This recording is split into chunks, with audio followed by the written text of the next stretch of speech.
Bonjour, aujourd'hui j'ai décidé de revenir avec un thème que j'ai formulé, comment bien se disputer en couple.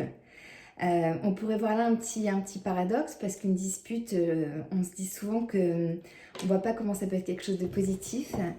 Mais moi je décide d'utiliser justement une façon différentes pour faire en sorte que les disputes elles soient constructives et elles nourrissent la relation finalement.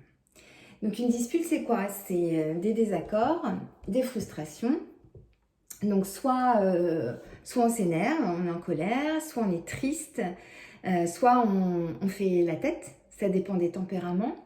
En tout cas, ce qui est sûr, c'est que dans une dispute, c'est que quand on a un conflit, chacun est persuadé d'avoir raison. Ça, c'est très important d'avoir ça en tête. Ça peut paraître évident, et pourtant, lors du conflit, on l'oublie.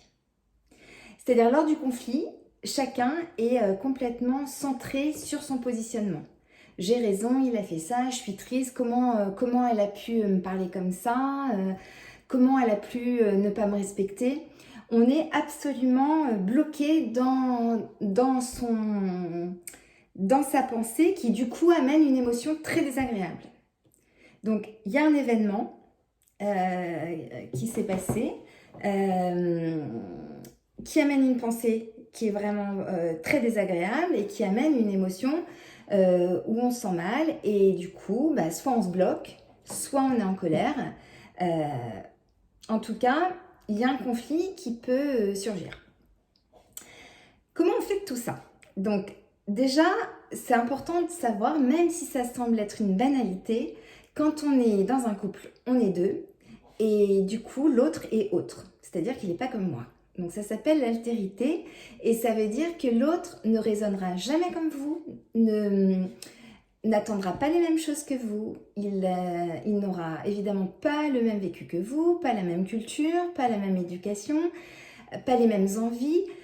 Du coup, il faut prendre un peu de recul et c'est ça qui est important dans une dispute, c'est vraiment prendre du recul en se disant l'autre n'a pas une mauvaise intention, donc sauf si c'est quelqu'un évidemment qui est manipulateur et je vais vous publier tout un cycle de conférences sur la manipulation dans le couple. En tout cas, là on part du principe que le couple est sain, adapté, plutôt équilibré.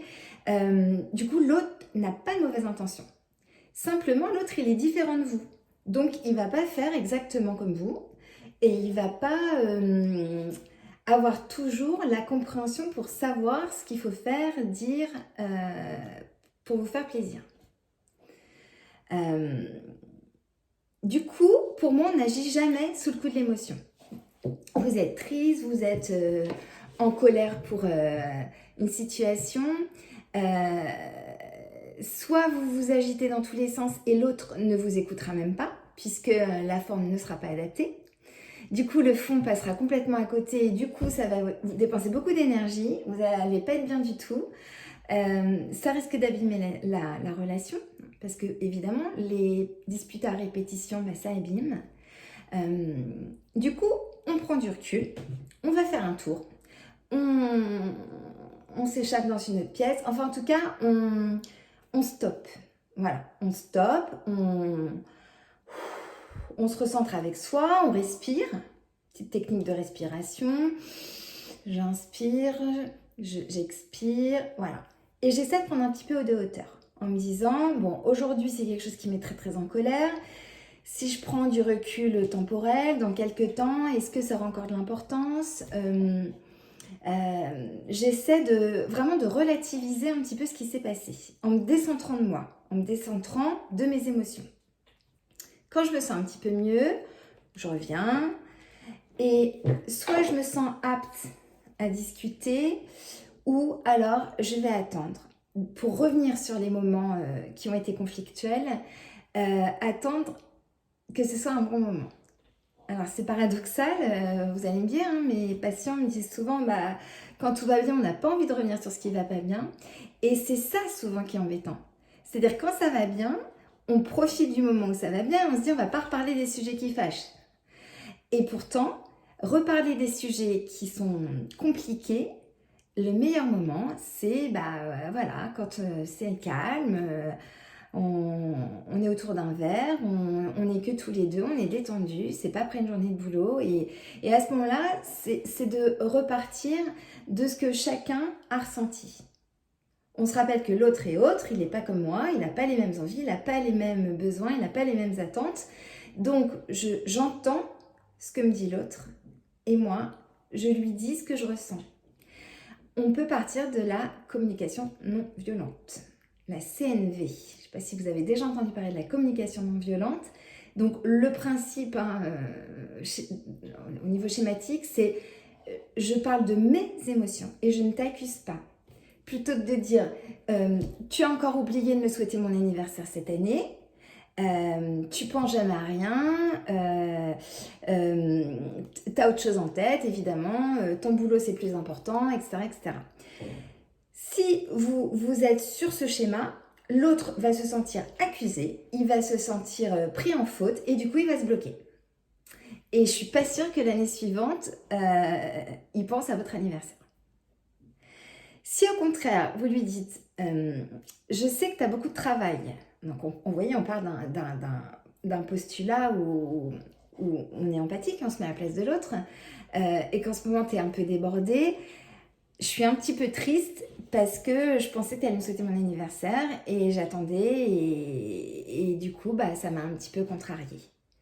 C'est totalement différent, et pourtant, l'événement est le même. Donc, tout est dans la forme. La communication non violente, j'y reviendrai dans une autre vidéo, c'est très important.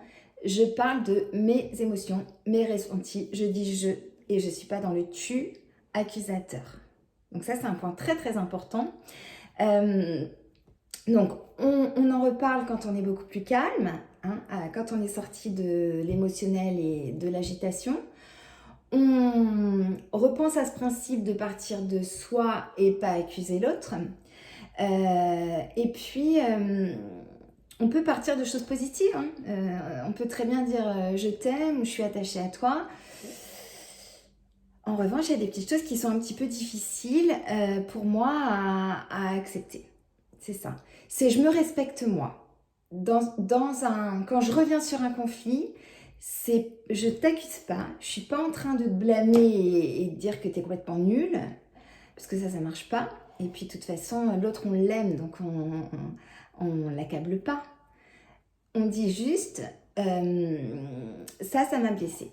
Et ça, c'est le respect de soi. Et c'est important, le respect de soi dans un couple. C'est très important d'arriver à dire ça me va, ça me va pas. Et c'est comme ça qu'on construit un couple, à mon avis. Parce que la définition du couple, finalement, qu'est-ce qu'un couple ? Eh ben, un couple, c'est pas un état, c'est une construction. Être amoureux, c'est un état, mais former un couple, c'est on construit à deux un langage.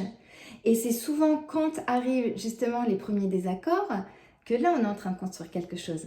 Quand tout va bien au début, c'est love, c'est formidable, on est dans la fusion, on fait les mêmes choses, on pense la même chose, c'est enthousiasmant, c'est normal, c'est le début. C'est comme ça pour tout le monde. Arrive après la vraie vie avec les désaccords.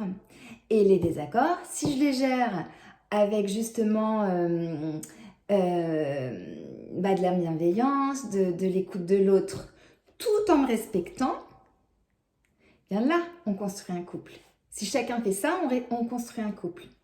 Si je me tais et que je subis, je construis rien. Parce que du coup, je suis pas moi-même, je suis pas authentique.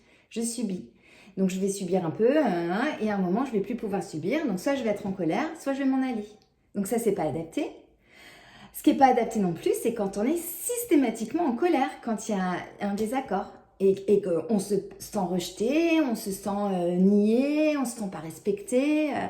Alors qu'il suffit juste d'en parler, en disant je, en se respectant et en respectant l'autre, car je vous rappelle que l'autre est autre.